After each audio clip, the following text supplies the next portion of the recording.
everyone, and welcome back to my channel. My name is Bree Buonomo. Hi if you're new here, or hey if you've been here before. And today's video is my first vlogmas video. And if you saw the post that I had on my community tab, then you'll know that this is not going to be all vlogs, and actually it's going to be very limited vlogs, but I wanted to do a bunch of videos leading up to Christmas just because I kind of want to take a hiatus after that. I feel like I haven't been able to do a lot of videos this year and my life has been kind of crazy, so I wanted to gift you all of my end of the year videos plus a few extras just for sticking around and dealing with all of my shenanigans. So the first one we're going to do today is an authortube tag video, and it's been a long time since I've done a tag. So the reason I wanted to do this one, it's the authortube oldie tag, and my friend Autumn Ashley did it not very long ago, and she kind of was like, oh, if anyone else wants to do it. She didn't really tag anybody, but I'm gonna take this as who inspired me to do it. So there's 10 questions and I wanna just jump right into them, so let's go. So the first question is, how long have you had your authortube channel? And I am going on my 5th year already, which seems crazy. I just celebrated my 4 years and I kind of stopped doing celebrations, but I started back in 2019. It was actually September of 2019 that I started, and I was kind of prompted to do it based on the NaNoWriMo group that I joined, my local NaNoWriMo chapter, and I wanted to always start a YouTube video, but I never exactly knew like what my niche was. I tried a couple different things in the past and nothing ever stuck, and then based on the NaNoWriMo group, I discovered authortube, and then I did my first tag video. So I did kind of an introduction to authortube, and then I did a booktube tag as well. So yeah, I've been on authortube for 4 years. The second question is, what aspect of writing have you improved since joining? Wow. I think the main one for me has been finishing things, as well as editing the things I finish and pushing myself.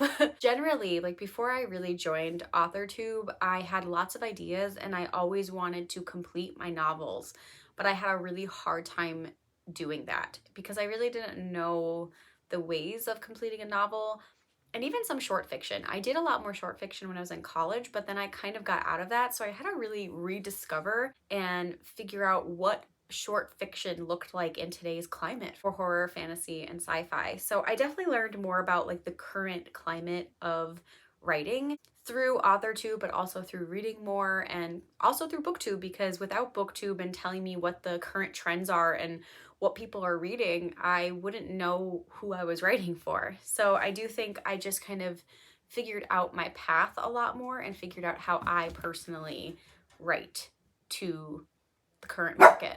Question number 3. What are your biggest writing accomplishments since starting your channel? For sure, first and foremost is I have queried.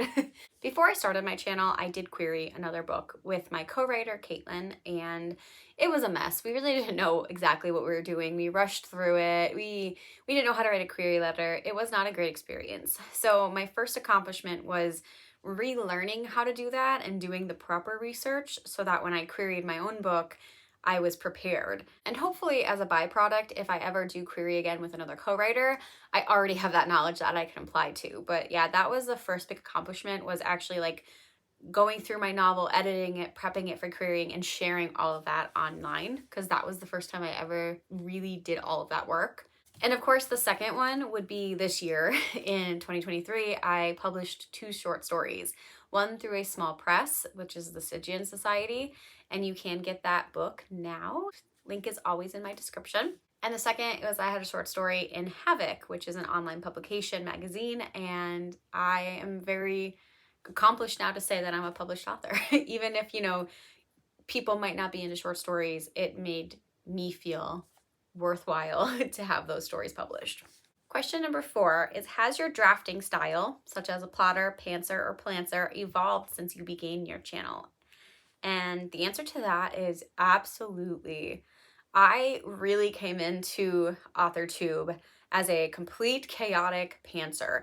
I just had ideas and I ran with them, and I had to do so much work to really fix everything. I think that's why my first querying process did not go so well. I just had no idea what I was doing.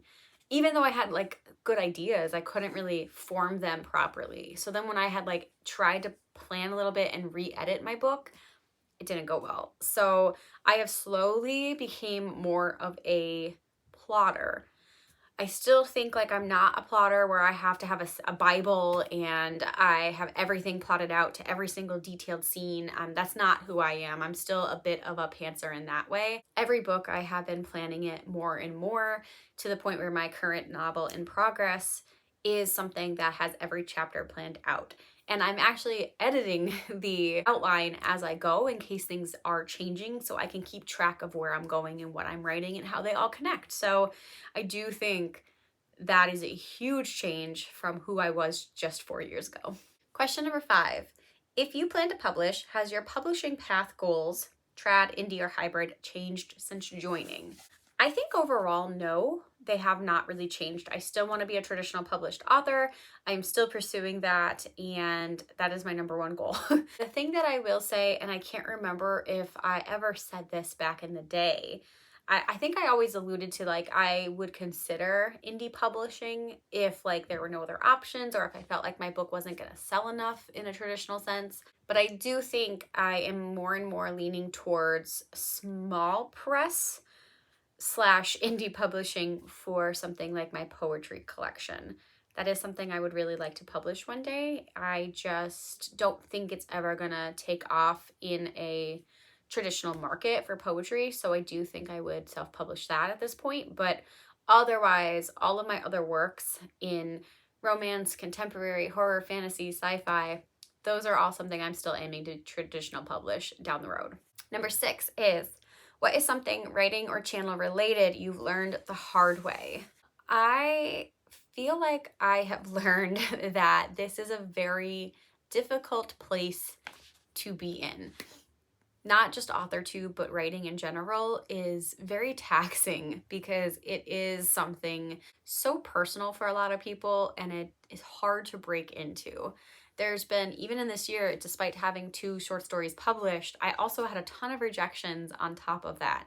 And they're never easy because you really hope for the best for your work and you want to break into the industry. But even on authortube, it's definitely something I'm aware of, that because I am sharing my journey online, I do think whether it's intentional or not, there is an expectation to perform. There's an expectation to put out work for people to read, whether that's books or getting deals and talking about all that experience. And sometimes it is hard as an authortuber who is just starting to get published and in very, small presses right now. It can be hard to feel like I'm doing enough at times because I'm not exactly where I want to be. And after doing this for 4 years, I think it's still a realistic journey that we aren't going to be the unicorns that are plucked out of obscurity and given book deals just because we think our work is good. But also, I understand if people get frustrated where we're not doing more, even if that's out of our hands. So I think just understanding that a lot of this is out of my control, and while no one really comments on my videos to my knowledge, I see in other platforms and other bigger author tubers where people will make comments about, like, are you going to share your work? Are you going to share your pen name? Are you publishing yet? Are you just doing indie because you can't get traditionally published? So I know that's somewhat out there. I don't necessarily think it's towards me, but I think I had to acknowledge that that can be something that happens and I can't let it affect me, or else I'm never going to make it as a writer. Number 7 is, in what ways has AuthorTube changed since you started your channel? And I think AuthorTube's changed quite a lot. I honestly feel like it's getting quieter in some ways. I don't feel like I see new videos popping up on my feed or new channel recommendations. I don't feel like a lot of people are hardcore pushing vlogs or tag videos or even writing experiments. And that's not to say that AuthorTube is dying. It's just, I feel like it's quieter now.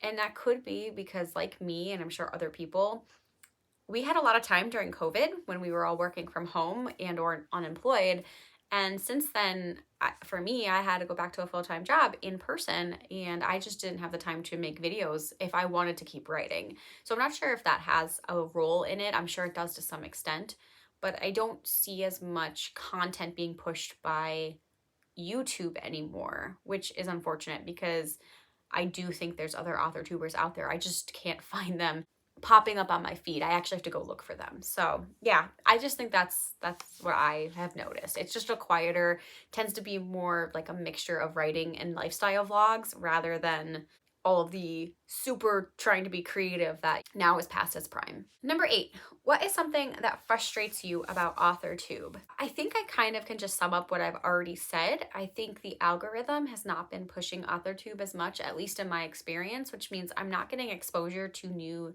authortubers. I'm not getting exposure to even authortubers who have a big following and I've never actually watched. So like stuff like that is just really strange to me, and it's not necessarily authortube itself, it's just like the algorithm. And I also feel like because everybody is either taking off as authors or stepping back from authortube, I do kind of miss the creativity that we used to see with like the experiments and the tags, and in general, I think this goes for booktube as well. I just feel like those aren't the norm videos anymore, and I'm waiting to see what's gonna come and pick up that void. Number 9 is, what is your hope for the future of authortube? Honestly, I just hope that it continues to be welcoming and open, and that we are able to share our works with a community that is accepting, not necessarily enjoying all of everyone's work, but just accepting it as like, you worked hard, you put in the work, let's acknowledge that. I just hope that everyone can stay like positive and kind, even if they're giving valid criticism or critiques, you know. It's just kind of that balance. Like, we don't have to be trolls on the internet to enact positive change. And number 10 is, share some oldie wisdom for newbie authortubers. And I feel like I'm gonna be so generic, but you just have to kind of go for it. Truthfully, that's exactly what happened. Like, when I finally decided to take the plunge, I was like, all right, I just have to do it. And you really just have to figure it out as you go along. Find your groove, figure out what you like, what you don't like, what's your style. That all comes just like it is with your writing. When I saw Neil Gaiman live speaking, one of the things he said was that everybody starts out by copying other authors. You don't really know your own sense of style and who you are as a writer until you constantly write. And just like writing, I feel like that applies to authortube, where you don't know your niche and your style until you get into it. And whatever that ends up being, it'll come as you grow. You might not have the best equipment, you might not have the best setup, but you have to start somewhere. And then by doing that and by gaining an audience, sometimes you just make friends. A lot of the people I have made online as internet friends just kind of happened by the cohort we all started in. We all started our channels around the same time, got connected because authortube was being recommended to us on YouTube, and that just happened. And now I have a great community as well as great followers. So yeah, everything just has to kind of take it in time, and you grow as you learn. So yeah, that is the authortube oldie tag. I can't believe I've been on this platform for 4 years, just sharing my obnoxious voice and my messy personality. But it's been a great 4 years. So I hope that I have a couple more in me, you know, or at least however many I can put out. I'll stay on here forever if I can, if it's sustainable. But thank you guys so much. Let me know if you have done this video, and I would love to go check it out. And if you are also an oldie authortuber like me and you haven't done this tag, then tag your it. And until next time, which in this case is tomorrow, I will see you then. Bye.